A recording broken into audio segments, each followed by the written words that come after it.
ദാണ്ട ഒരു ചൂല് കെട്ടിരിക്കുന്ന കണ്ടില്ലേ? നമുക്കൊരു അടിപൊളി കെട്ട് കെട്ടിയാലോ? ഒരിക്കലും അഴിഞ്ഞു പോകാത്ത നല്ലൊരു സൂപ്പർ കെട്ട്. ഇതേ കണ്ടു നോക്ക്.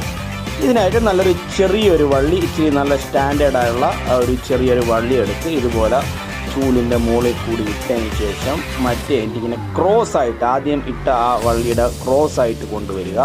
കണ്ടില്ലേ? അപ്പം ഇങ്ങനെ സൂക്ഷിച്ച് നോക്കിക്കോളൂ. ഇതുപോലൊരു എക്സ് പൊസിഷനിൽ വരും. ഓക്കെ, ഈ എക്സ് പൊസിഷനിൽ അതിൻ്റെ ആ എക്സിൻ്റെ അടി കൂടി നമ്മൾ രണ്ടാമത് ഇട്ട ആ റോപ്പിൻ്റെ ആ എൻഡ് ഇത് കണ്ടില്ലേ?